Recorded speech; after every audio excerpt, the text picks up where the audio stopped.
Hello guys, you are welcome to your class. And आज के इस क्लास में हम डिस्कस करने वाले हैं करंट अफेयर को। एंड मैं सभी से रिक्वेस्ट करूंगा कि प्लीज़ अगर आप इस चैनल पर न्यू है तो आप इसको सब्सक्राइब कर सकते हैं। ओके, तो ये तो कहना पड़ता है सभी की तरह से, बाकी आपकी मर्जी है। तो यहाँ पर हम न्यूज पढ़ सकते हैं। सबसे पहले एचसी मतलब Supreme Court denies relief to ED in Tamil Nadu minister case, leave it to HC. तो सुप्रीम कोर्ट ने डिनाई किया ईडी को तमिलनाडु जो मिनिस्टर केस है उसमें रिलीफ देने के लिए। एंड इस केस को उन्होंने हैंड ओवर कर दिया हाई कोर्ट को। ओके, जो मद्रास हाई कोर्ट है उस पर। एक्चुअली केस क्या है कि यहाँ पर जो तमिलनाडु है वहां पर एक जॉब स्कैम हुआ था। ओके, जिसमें जो तमिलनाडु के जो मिनिस्टर थे, ओके, उनका नाम है सेंथिल बालाजी।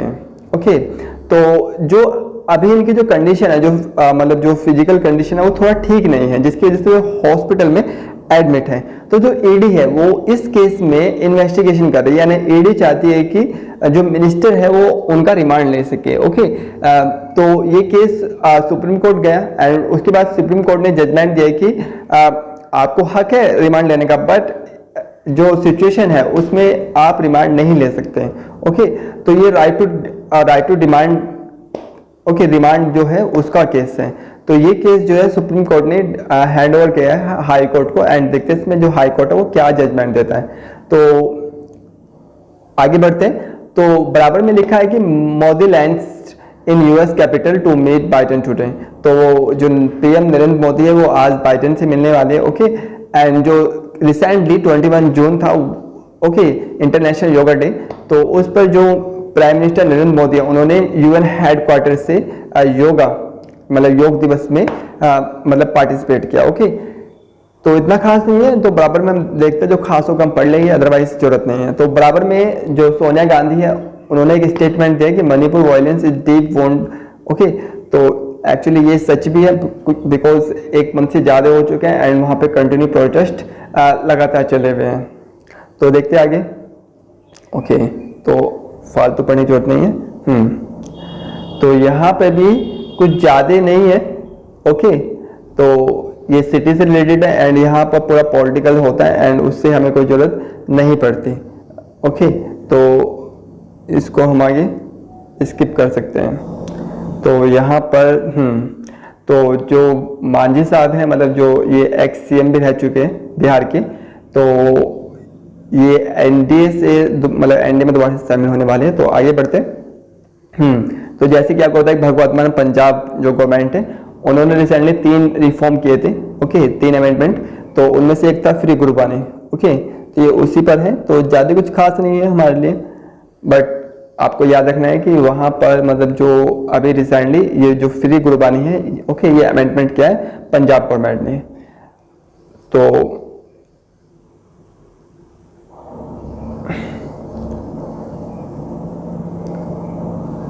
ओके, तो आगे बढ़ते हैं, स्किप करते हैं पूरा का पूरा। ओके, तो यहाँ पर हम जो ये आर्टिकल है आप इसको पढ़ सकते हैं। तो यहाँ पे लिखा हुआ है हिट। सबसे पहले हिट का मतलब समझ लेते हैं। HIT इसका मतलब highway, infoway and transway. Okay, तो यहाँ पे लिखा more hits than miss India Nepal ties. तो रिसेंटली क्या है कि जो नेपाल की प्राइम मिनिस्टर है, ओके, उनका नाम है पुष्पा कमल दहा। ओके, उनको बोलते हैं मतलब इन शॉर्ट प्रचंडा। तो ये रिसेंटली इंडिया की विजिट पे थी। ओके, एंड उन्होंने बोला है कि जो इंडिया की विजिट है वो काफ़ी सक्सेसफुल भी रही है। तो यहाँ पर जो पूरा आर्टिकल है वो रिलेटेड है मतलब एनर्जी पर। ओके, जो आप नेपाल है वो काफ़ी मतलब डिपेंडेंट है इंडिया पर इलेक्ट्रिसिटी में। ओके, तो ये उसी से रिलेटेड है।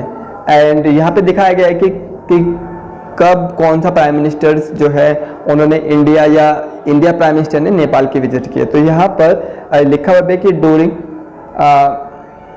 हाँ, यहाँ पे आप देख सकते हैं कि ओके,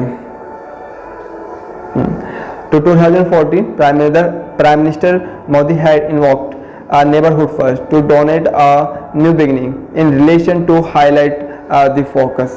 तो यहाँ पर आगे आप पढ़ सकते हैं कि जो हाइड्रो पावर कॉरपोरेशन है, ओके, तो नेपाल को जरूरत कितनी है एंड वो एक तरह से इंपोर्ट कितना करता है इंडिया से। ओके, तो ये उसी से रिलेटेड है। तो मुझे रुकना पड़ेगा बिकॉज बहुत थोड़ा साउंड है, तो कुछ देर के लिए रुक। तो यहाँ पे हम देख सकते हैं कि हाइड्रो पावर कॉर्पोरेशन, तो यहाँ पर कुछ हमारे इंफॉर्मेटिव है, जैसे कि आप देख सकते हैं in the lean session Nepal does import power from India but its dependence has dropped from 20 to 10 during the last 5 years। तो जो नेपाल है वो इंपोर्ट करता है किससे, मतलब इंडिया से। ओके, मतलब इलेक्ट्रिसिटी को, बट जो इसकी डिपेंडेंस है वो घट चुकी है। तो यहाँ पर कुछ प्रोजेक्ट्स हैं जिनको आपको पढ़ लेना चाहिए, जैसे कि बोथ साइड, यहाँ पे आप पढ़ सकते हैं। ओके, तो ये एक प्रोजेक्ट है इंडिया एंड नेपाल के बीच में। ओके, एंड ये प्रोजेक्ट आपका कंडक्ट किया जाता है under Arun third project. Okay, जो स्टार्टेड हुआ था 2018 में। ओके, बाय SJVN, मतलब सतलुज जल विद्युत निगम। तो इस प्रोजेक्ट के अंडर में 10,000 मेगावाट, ओके, जो कि 10 साल का फ्रेमवर्क है या फ्रेम टाइम है नेपाल और इंडिया के बीच में। इसी तरह से एक मेमोरेंडम और है जो साइन हुआ है नेपाल और इंडिया के बीच में। ओके, ये है 695 मेगावाट के लिए एंड इस प्रोजेक्ट को नाम दिया गया है Arun fourth project. Okay, last year. तो इसी तरह से यहाँ पर बहुत सारे प्रोजेक्ट जो है इंडिया और नेपाल के बीच में हैं। तो आप समझ सकते हैं कि जो नेपाल है वो एक ऐसे डिपेंडेंस है किस पर, इंडिया पर। ओके, क्योंकि इंडिया इंपोर्ट करता है क्या, इलेक्ट्रिसिटी। तो सभी चाहते हैं कि जो हमारे नेबर्स हैं या हमारे जो नेबर चाहते हैं कि जो रिलेशन है नेबर कंट्री के साथ वो ठीक रहे। लेकिन रिसेंटली कुछ साल हमने ऐसे देखे कि जो इंडिया और नेपाल के बीच में बहुत टसल रही है बॉर्डर को लेकर, बॉर्डर इशू को लेकर। ओके, 2020 में जिस टाइम पे जो प्राइम मिनिस्टर ओली थे, तो काफ़ी सारी टसल हमें देखने को वहाँ पे मिली थी। तो बाकी यहाँ पर और कुछ खास इतना नहीं है। यहाँ पर जो रिलेशन है इंडिया और नेपाल के बीच में उसको थोड़ा सा अच्छे से डिस्क्राइब भी किया हुआ है। तो जैसे कि आपको पता है कि गोरखा रेजिमेंट के बारे में। ओके, तो गोरखा जो पीपल्स है वो आपका रिसाइड करते हैं नेपाल। ओके, एंड कुछ इंडिया में भी है, तो ये उसी से रिगार्डिंग है। एंड यहाँ पर आप, जैसे कि मैं आपको बता रहा था कि इंडिया एंड नेपाल के बीच में 2020 के दौरान मतलब बॉर्डर इशू रहे थे, तो ये उसी के ऊपर है। तो काला पानी बाउंड्री, ओके, जो इशू था ड्यूरिंग 2020, लेकिन ये अभी भी है, लेकिन उस टाइम पे बहुत ज़्यादा मतलब ये सामने आया था। तो यहाँ पर हम थोड़ा सा पढ़ लेते हैं। जैसे कि हमें पता है कि जो नेपालीज हैं, ओके, वे इंडियंस जॉब्स के लिए अप्लाई कर सकते हैं, एक्सेप्टेड जो हमारी जो स्पेशली जॉब है, जैसे कि ISPC मतलब UPSC के अंडर में जैसे कि ISPCs आता है, उनके लिए अप्लाई नहीं करता। लेकिन जो B कैटेगरी या C कैटेगरी की जॉब्स हैं उनके लिए भी अप्लाई कर सकते हैं। ओके, तो यहाँ पर हम इसको पढ़ सकते हैं कि ये कब हुआ और इसका तो आप यहाँ पे देख सकते हैं।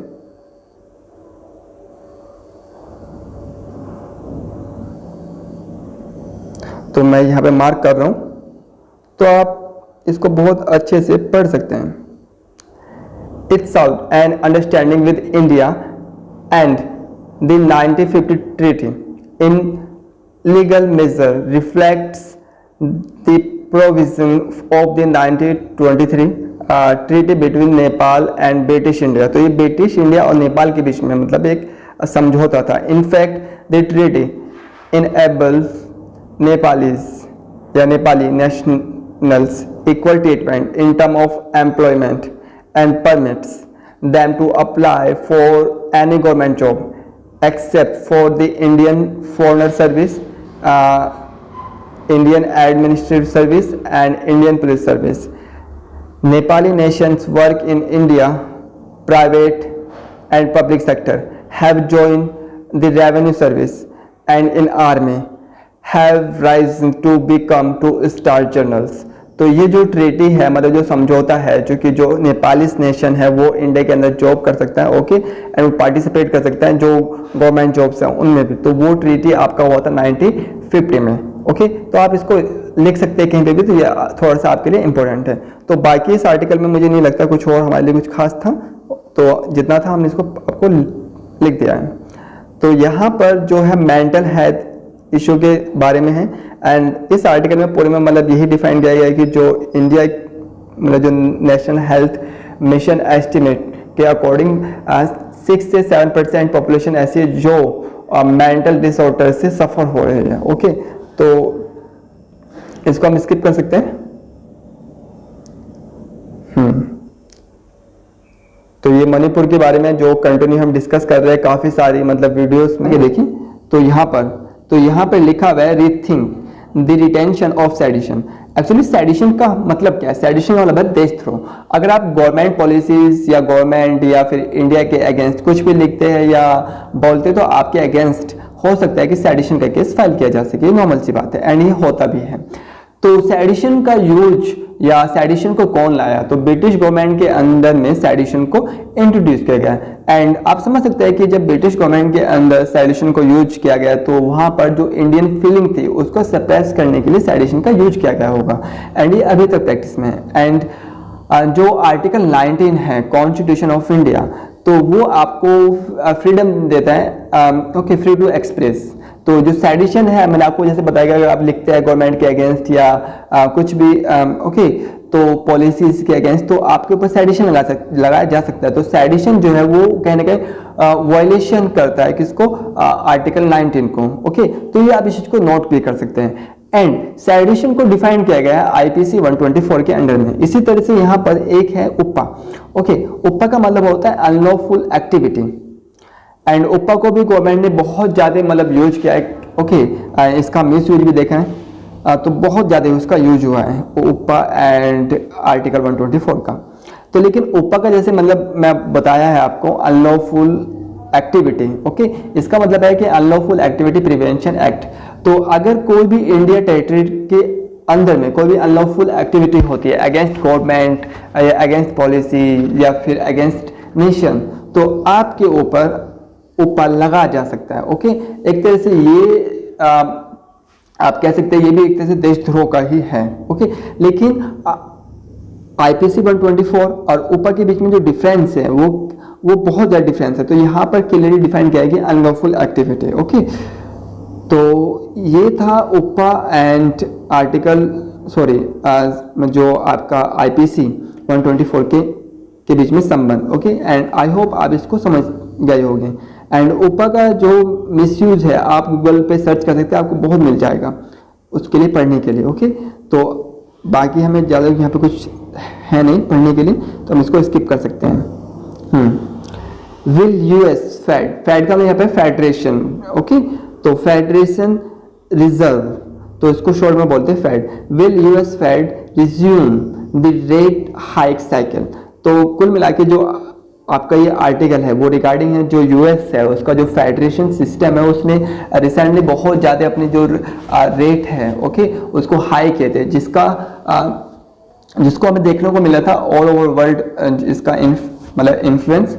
ओके, जिसकी वजह से जो इंडिया है, इंडिया में भी जो करेंसी है वो बहुत ज़्यादा डाउन हो चुकी थी। तो ये उसी से रिगार्डिंग आर्टिकल है। तो अब बात ये आती है कि कोई भी कंट्री, चाहे वो यूएस है या कोई भी कंट्री है, कि वो अपने रेट को हाइक कब करती है, उसका रीज़न क्या है। रेट हाइक करने का सिंपल से रीज़न है, अगर इन्फ्लेशन इन्फ्लेशन अगर अप या डाउन होता है तो उस केस में जो सेंट्रल बैंक हैं उनको अपने जो रेट है उसको भी मतलब चेंज करने पड़ते हैं। अगर इन्फ्लेशन अप है तो इन दिस केस आपको जो मतलब रेट है ओके वो हाई करने पड़ते हैं। तो ये जो रिसेंटली हम देखा था कोविड के दौरान इन्फ्लेशन काफ़ी हाई हो चुका था, एंड उसको कंट्रोल करने के लिए ऑल ओवर जो भी वर्ल्ड में के जो बैंक है, सेंट्रल बैंक है, उन्होंने अपने रेट को हाइक किया, चाहे वो यूएस हो, इंडिया हो, ओके मतलब आरबीआई हो, या फिर यूरोपियन बैंक्स हो, या फिर ओके यूनाइटेड किंगडम बैंक हो। तो सभी ने अपनी मतलब जो रेट है वो हाइक किए थे। तो ये उसी से रिगार्डिंग है। तो ज़्यादा कुछ इसमें है नहीं, लेकिन हाँ इसमें जैसे कि हम पढ़ सकते हैं कि जो आरबीआई है, आरबीआई का जो इन्फ्लेशन रेट है वो हेल्थी रेट है 2 से 4 के बीच में। ओके, तो यहाँ पर हम इसको लिखते हैं कि 4 प्लस माइनस 2, ओके। जो 2 है प्लस माइनस में वो दिखाता है टॉलरेंस, और जो 4 है वो दिखाता है मिड टर्म को। अगर 4 में से 2 गया तो 2 बचता है, एंड 4 में 2 ऐड किया तो 6 बचता है। तो 2 एंड 6 के बीच में हम मानते हैं हेल्थी इन्फ्लेशन। अगर इससे अबव या इससे कम होता है तो वो मतलब एक तरह से कंसर्न की बात होती है। तो जैसे कि यूएस में जो हेल्थी इन्फ्लेशन है वो माना जाता है 2%। कितना? 2%। आप इसी को यहाँ पे देख सकते हैं, ओके।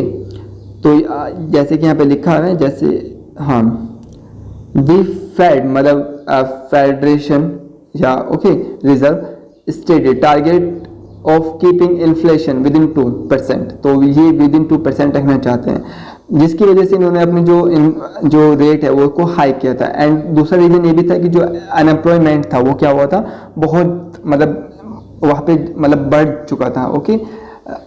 ऐसा हमें इंडिया में भी देखने को मिला था कि जो इन्फ्लेशन के साथ साथ जो अनएम्प्लॉयमेंट है वो इंक्रीज हुआ था, ओके, रिसेंटली। लेकिन यहाँ पर एक थ्योरी और भी है कि इन्फ्लेशन के साथ जो अनएम्प्लॉयमेंट है वो डिक्रीज होता है, ओके। तो इस चीज़ को आप याद रख सकते हैं। तो अब यहाँ पे देखिए, तो नेक्स्ट लिखा हुआ है कि न्यू कलेक्टिव क्वांटिफाइड गोल। तो ये रिगार्डिंग है आपका जो इन्वायरमेंट है उससे। एंड यहाँ पर जैसे कि आपको पता है कि इस बार जो 2018 की जो कॉन्फ्रेंस है कॉप की वो होने वाली दुबई में, एंड जो लास्ट जो कॉन्फ्रेंस थी वो हुई थी इजिप्ट में, ओके।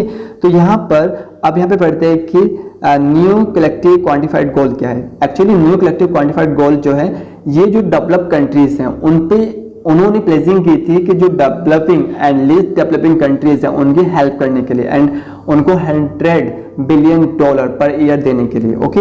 एंड ये कमिटमेंट की थी 2009 में, ओके। इसको बोलते हैं आपका कॉप, ओके, मतलब जो कॉप कॉन्फ्रेंस थी 2009 की, ओके। उसमें ये टारगेट रखा गया था कि $100 बिलियन पर ईयर, ओके, ये दे के developing and least developing countries को, और ये दिया जाएगा 2020 तक। लेकिन ये जो इनिशिएटिव था मतलब न्यू ओके कलेक्टिव क्वांटिफाइड गोल, ये एक तरह से इम्प्लाइड नहीं हो सकता, मतलब नहीं हो सका। तो दोबारा से 2015 जो पेरिस एग्रीमेंट था या क्लाइमेट एग्रीमेंट था उसमें दोबारा से जो न्यू कलेक्टिव क्वांटिफाइड गोल है उस पर बात की गई, एंड ये गोल जो है वो बढ़ा दिया गया 2015 तक, ओके। एंड एक रिपोर्ट के अकॉर्डिंग जो डेवलप्ड कंट्री हैं, ओके, उन्होंने केवल $83.3 बिलियन ही मतलब हेल्प मतलब इतने पैसों से मतलब हेल्प की है developing and least developing country की अगेंस्ट 100 बिलियन के। एंड ये रिपोर्ट थी आपकी economic cooperation and development, okay. तो आप समझ सकते हैं कि जो मतलब टारगेट था 100 बिलियन का वो कहीं ना कहीं मिस है, एंड हो सकता है कि इससे भी ज़्यादा मिस हो, जो मतलब जो यहाँ पर आंकड़े हैं उससे भी ज़्यादा हो। तो मतलब 2019 में जो ये इनिशिएटिव था, ओके, वो मतलब लागू नहीं हो सका, ओके। एंड ये स्टार्टिंग हुआ 2015 में, ओके, पेरिस एग्रीमेंट से। तो यहाँ पर उसी से रिगार्डिंग है। तो जैसे कि मैंने बताया कि जो डेवलप्ड कंट्री है वो कहीं ना कहीं बहुत ज़्यादा मतलब लायबल है किसके लिए, कार्बन एमिशन के लिए। तो यहाँ पर लिखा है कि वो डज डेवलप्ड कंट्रीज से, कि डेवलप्ड कंट्रीज क्या कहती है। तो ये कुछ ज़्यादा नहीं है हमारे लिए, कुछ खास नहीं है, तो इसको हम स्किप कर सकते हैं। तो यहाँ पर लिखा है कि what is at stake in 2023। तो 23 के लिए मतलब क्या स्टेक है। तो यहाँ पर आप देख सकते हैं कि जो मतलब यहाँ पर एक तो मैं इसको यहाँ पर अंडरलाइन कर रहा हूँ। तो आप देख सकते हैं there is no official number yet but a global transition to a low carbon economy require investment of at least 4 trillion to 6 trillion a year.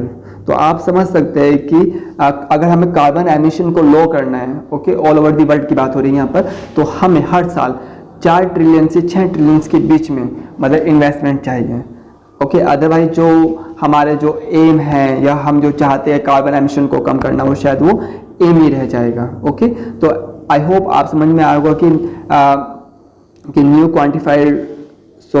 Collective quantified गोल क्या है, ओके। एंड ये कब मतलब इस इनिशिएटिव को कब लॉन्च किया गया था, तो याद रखना कि 2009 में, ओके।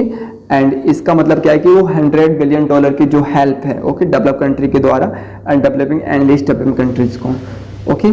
तो आप इसको अच्छे से लिख सकते हैं। तो आगे बढ़ते हैं। तो यहाँ पर ये जो फर्स्ट पेज है उसी से रिलेटेड है एंड यहाँ पर दोबारा से जो मेथी बॉडी है उन्होंने फाइल किया है, okay, defer hiring on appeal against order. तो जैसे कि आपको पता है कि मेथी कम्युनिटी जो कि इनका डिमांड है एसटी, ओके, मतलब इनकी उनको शेड्यूल ट्राइब का जो स्टेटस है वो मिले, तो ये उसी से रिगार्डिंग है। एंड जो कॉन्फ्लिक्ट जो चल रही है मणिपुर में between Meitei and Kuki communities के बीच में, तो ये उसी से रिगार्डिंग है। एंड जो यहाँ पर जो सोनिया गांधी है, इनका जो हमने फर्स्ट पेज में भी पढ़ा था, ओके, तो ये मणिपुर वॉल्यूशन से है एंड आपको पता है कि मणिपुर वॉल्यूशन को काफ़ी टाइम हो चुका है, अराउंड 2 मंथ होने वाले हैं, तो लगातार वहाँ पे वॉल्यूशन है।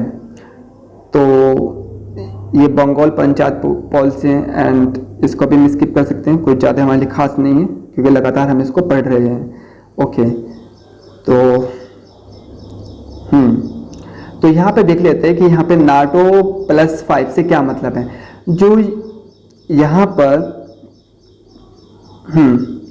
मार्क वार्नर, ओके, ये मार्क वार्नर है एंड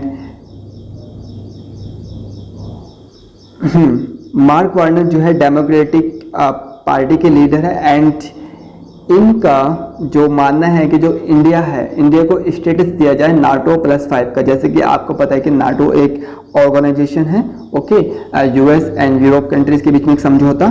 तो यहाँ पर आप देख सकते हैं कि नाटो +5 से क्या मतलब है। नाटो +5 में ऑलरेडी जो कंट्रीज है जो एग्जिस्ट करती हुए है Australia, New Zealand, south Korea, Japan and Israel, okay.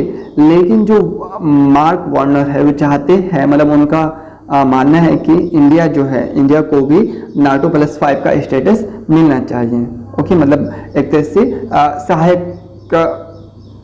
देश या सहायक कंट्री, ओके। तो बस आपको यही जानते हैं कि नाटो +5 है क्या। तो नाटो +5 में आपको पता है कि नाटो जो एक ऑर्गेनाइजेशन है एंड इसमें जो 5 कंट्रीज है वो है Australia, New Zealand, south Korea, Japan and Israel. And ये जो आर्टिकल है, मतलब जो स्टेटमेंट है वो आया है बिकॉज जो प्राइम मिनिस्टर नरेंद्र मोदी है वो स्टेट विजिट पर है एंड यहाँ पर बहुत सारे समझौते होने वाले हैं हमारे और यूएस के बीच में रिगार्डिंग जो आर्मी है उससे, ओके। तो ये स्टेटमेंट कोई मतलब ज़्यादा खास नहीं है, लेकिन जितना खास था वो हमने आपको पढ़ा दिया, ओके। तो हम आगे बढ़ सकते हैं, तो इसको स्किप करते हैं। तो ये भी थोड़ा सा हमारे लिए इम्पोर्टेंट है। तो इंडिया के जो ग्लोबल जेंडर इंडेक्स में उसका जो रैंक है वो 8 प्लेस जो है अप हुआ है, ओके, अब हुआ है 27। पहले जो प्लेस था वो था आपका 135, ओके। तो 135 था लास्ट ईयर एंड जो इस साल है वो 127 है। तो मतलब धीरे धीरे जो जेंडर इंडेक्स है वो इंक्रीज हो रहा है, ओके। एंड जो फर्स्ट नंबर पर है वो आता है okay Iceland and second number पर नॉर्वे, ओके। फिर आप देखते हैं कि जो अगर हम नेबर कंट्रीज की बात करें, बांग्लादेश जो है वो आपका 12 नंबर पर, सॉरी 59 पर, ओके। एंड भूटान 13 पर, चाइना 17 पर, श्रीलंका 115 पर, नेपाल 116 पर एंड इंडिया 127 पर, ओके। एंड पाकिस्तान 124 पर, ओके। एंड इस बार जो हमारी रैंक चेंज हुई है 8 प्लेस, मतलब 8 स्थान हमने ऊपर आए हैं। और जो नेपाल का जो है 20 प्लेस से नीचे गया है और भूटान भी 23 प्लेस ऊपर गया है। तो आप समझ सकते हैं कि धीरे धीरे जो हमारे लिए कंसर्न का मामला था जेंडर प्रायोरिटीज वो धीरे धीरे मतलब इम्प्रूव हो रही है, मतलब लोगों की सोच में धीरे धीरे मतलब चेंजिंग आ रही है, ओके। तो यहाँ पर एक चीज़ और जान लेनी चाहिए आपकी, जो मतलब जो ग्लोबल जेंडर इंडेक्स है उसको कौन पब्लिश करता है, तो ये करता है वर्ल्ड इकोनॉमिक फर्म, ओके। तो इस चीज़ को याद रखना है कि ग्लोबल जेंडर इंडेक्स को वर्ल्ड इकोनॉमिक फर्म क्या करती है, मतलब रिलीज करती है या पब्लिश करती है, ओके। तो हम आगे देखते हैं कि हमारे लिए कुछ और यहाँ पर है या नहीं है। तो कुछ ज़्यादा खास नहीं है, हम इसको छोड़ सकते हैं। तो गति शक्ति पोर्टल, ओके, मतलब ये भी लॉन्च की गई है।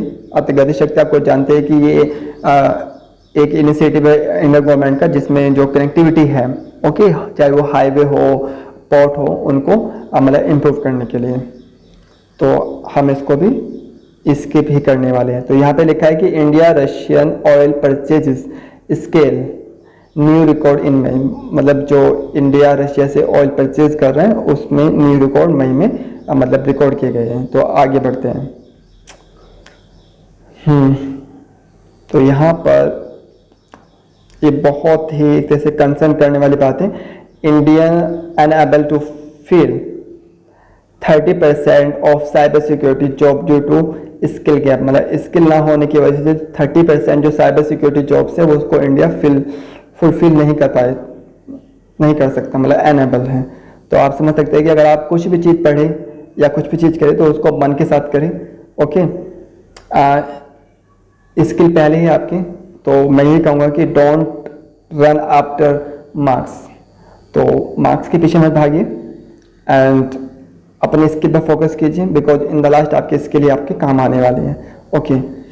और दूसरी बात है, जब आपके पास स्किल होगी तो ऑफकोर्स आपके पास मतलब जो नंबर है, एप्रोप्रिएट नंबर तो आपके पास होगी, ओके। तो आगे बढ़ते हैं।